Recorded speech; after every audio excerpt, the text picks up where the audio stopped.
Hello, everyone. Welcome back to another episode of Alan Wake. If the manuscript pages are anything to go by, we're near the end. We're getting there. Just a few more to go. Is it bad that this time I just went, oh, he's gonna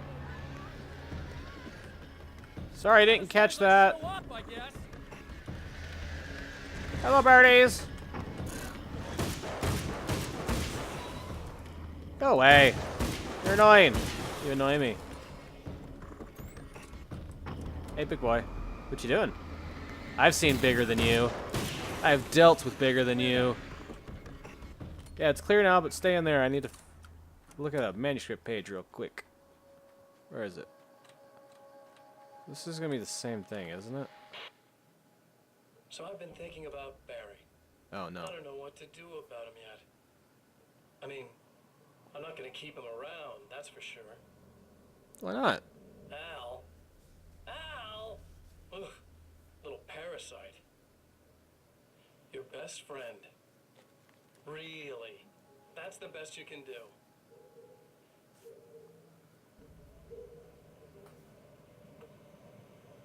I actually kind of like the guy. He's a plucky little butterball. He plays the clown. That's a hard road to take. But I don't need him sticking his fat face in my business. That's rude. You, sir, are rude. Did you know he's been hanging out with the sheriff from that shitty little town? They keep in touch. Barry's about the only guy who insists that you're not dead. How about that?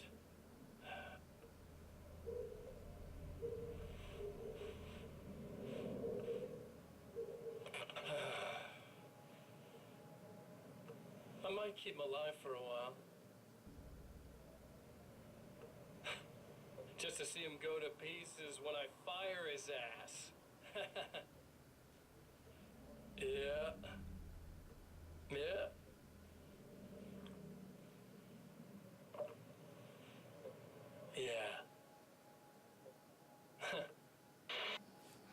Interesting. So if Barry's staying in touch with the sheriff, he might know something, and that's why he's getting together with the old gods of Asgard, because they might have power, and he actually sees that.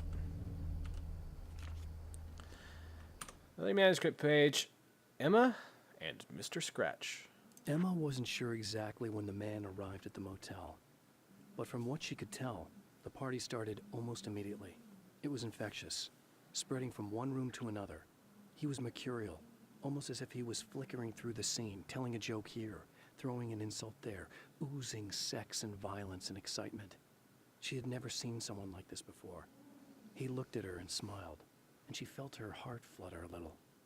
She knew he was the kind of man mothers warn their daughters about, but she told herself it didn't matter. Yeah, it kind of does. He's not a guy you want to hang out with. Neither am I. I'm kind of boring. But he's worse. Yeah, thanks for saving me again. Yeah. I'd hate to die before I'm scheduled to be murdered. I guess I have you to thank for setting everything up at the oil derrick. Yeah, well, I figured that if we were going to go over this again, we might as well try to be smart about it, huh? I appreciate it. You took a big chance doing that. You okay? What do you think? I've died twice. I remember everything pretty clearly now. You said I was gonna be okay. I don't know what happened. Oh, it's not your fault. I think one of those, what did you call them? The takers? I think they did something to the power and they got me that way. Oh. Sorry. But I got the keys from the dead guy in that room. And I'm not handing them over until you do something about this. I'm sick of getting killed. Fair enough. Yeah, no problem. You seem calmer now. I tried freaking out. It didn't do much good for me. I guess you get used to the craziest stuff. Good for you. Plus I figured I'd take the edge off, you know? Mm-hmm. Those herbal supplements are pretty good, huh? Oh yeah. Oh, yeah. I wanted to try to explain things to you now since you're calmer, but maybe this isn't the best time after all. Oh shit, yeah. Better not get all metaphysical on me now. Seriously, I'm like 2 sentences away from thinking how we could all be like atoms on God's skin or something. Figments of somebody's imagination. Wow. I'm just gonna try to chill out and not think about that or getting murdered or anything, if you're cool with that. Gotcha. Yeah, man. That's totally cool. Alright. Let's get some more ammo. Ammo! Thank you. Alright, head towards the star. Hey guys, what you doing up there? Boom! Oh, that's a fence. I need to get in a place where I won't get killed. Gotcha. Alright, I think there's nobody behind me, so I should be fine. Boom, boom. You know the drill. All done. Oh. You trying to sneak up on me, you little monkey? Stop it. Alright, power. Power, power, power. Cut the power. Wait, no, we don't want to do that. What's to stop them from just... Whatever.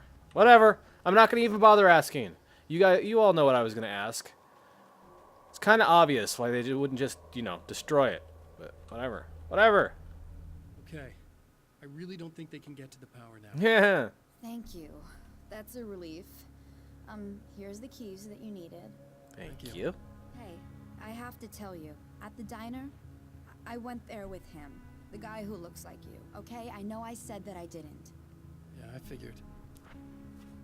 Want to talk about what happened at the diner? No. There was this guy from the observatory, and he just attacked the poor dude, smashed his face into the tabletop a bunch of times. It was horrible.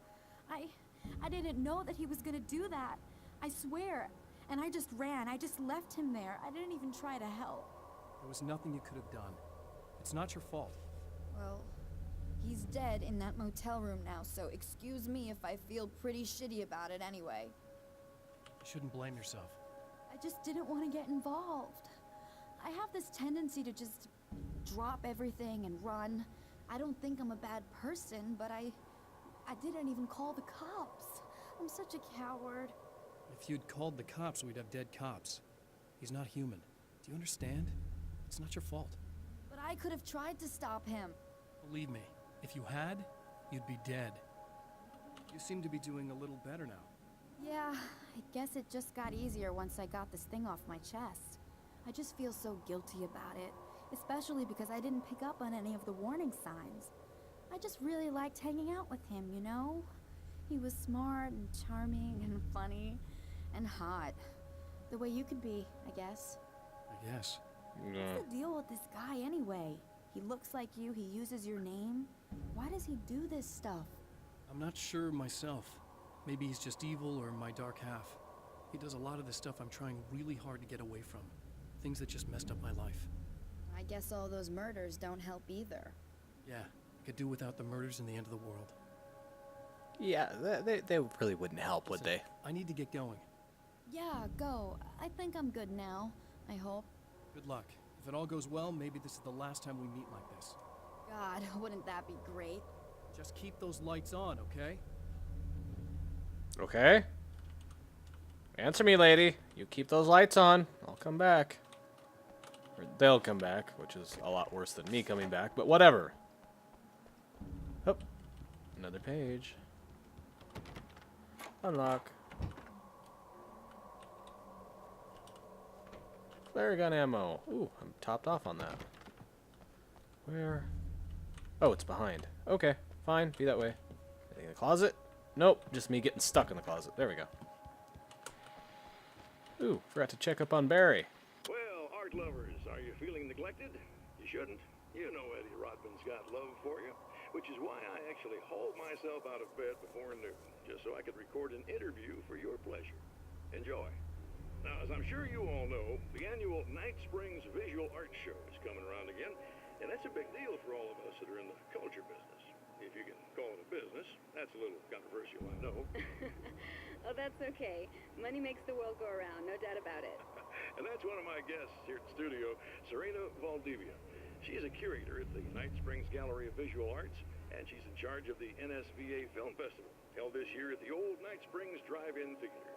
Hello, Eddie. It's great to be here. And let me just say that it's a wonderful venue. Absolutely. And with her is one of the filmmakers, somebody who's actually primarily known as a renowned photographer, Alice Wake. Hello. Alice, I've seen a lot of your work over the years. It's very impressive. My wife's a big fan, actually. Oh, thank you. You've gained quite a bit of fame as a photographer, but that's not why you're here, right? You actually have a film. That's a little surprising. For me, too. I really wouldn't be here at all if it weren't for Serena. You two are friends, I take it? Yeah, we move in the same circles. So, about a year ago, I heard about all this footage she'd shot, and I got to see some of it, and then I started pestering her about actually putting it out there, because it was really good. I didn't really want to show it. It felt too personal. Well, yes, I can understand that. It features your husband, and he's, well... He's dead. I thought he was missing. It's been 2 years. This sounds awful, but yes, I believe he's dead. Otherwise he would have, well, you know. Yeah, I understand. Well, hold that thought, and we'll be right back. Can't really blame her. I sure as hell wouldn't. Probably better that she believes we're dead instead of being like Barry and trying to save the world, if that's what he's trying to do. The Giant. I have seen the darkness twist flesh into new shapes before, but encountering these giants is an extremely disturbing experience. It's as if the genre has been switched on me. There's something out of Pulp Fiction. Twice as tall as normal men and stronger than forklifts, their lumbering gait and slow-witted demeanor brings to mind some kind of mean-spirited caricature of a feeble-minded hillbilly. Nothing worse than a big hillbilly with a frickin' saw of some sort. Definitely wasn't a chainsaw, but it was scary regardless. Let's see if there's anything I can get out of this other room before I go to the right room. In we go. Flashbang that I don't need. That's it. Okay. Fair enough. On to the observatory. At least they changed up the order of things and gave you new story elements as you had to repeat these levels over and over again. Gonna take your keys there, buddy. See ya.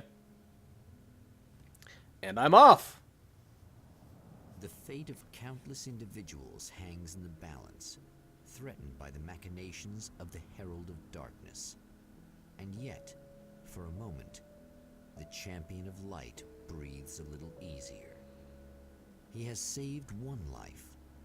For this moment, it is enough.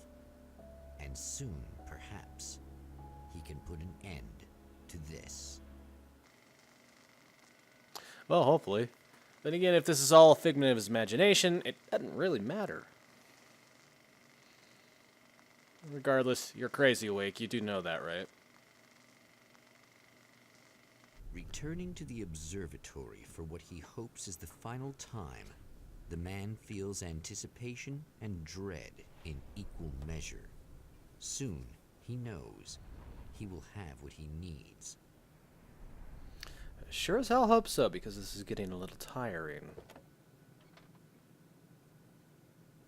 Hopefully before this is all over, we get at least one new level. I was expecting you. Hey! I've already taken care of the imaging array, but you should still look into securing the primary coolant flow. With some luck, you may be able to light the area before these things even show up. Thank you. Oh, gotta unlock it first before I try to run head first into it. Are you gonna try to attack me? I'm not going in that room until you try to attack me. Hello? Hello? When I go in here, you're gonna attack me, aren't you? Alright. Thanks for tuning in for the second part of our interview with Serena Valdivia and award-winning photographer Alice Wake. Now, Alice, we were talking about your husband, Alan Wake. Is that a sore subject for you? Well, a little bit. Of course it is. The way I see it, we had our good times and our bad times, and on the whole, we had a lot of good times. He really made me happy. I don't mind being reminded of him. So you're over him? I don't know if I'll ever be that, entirely. I still think about him every day, literally. I still find myself hoping for... Well, sometimes I think I see him just standing somewhere, watching me. I think most people who lose someone they love experience things like that. But on the whole, I'm doing all right. 2 years is a long time to adjust. I'm not really the type to wallow in the negative. Well, I know there are a lot of stories about Alan. He seemed to have something of a wild streak. That's not really what our show is about, though. Look, all that stuff really gets blown out of proportion. He had his problems, but it's really frustrating for me because people like to talk. They love to tell these crazy stories, and they never really knew him at all.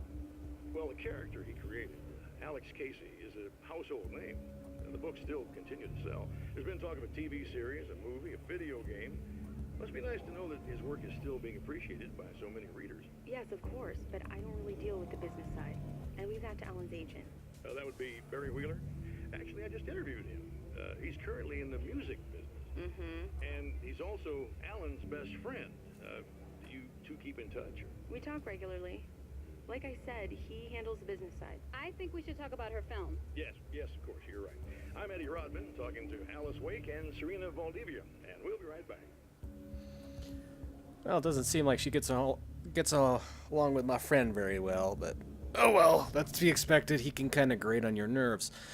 Well, we'll go shut off the coolant flow in the next episode.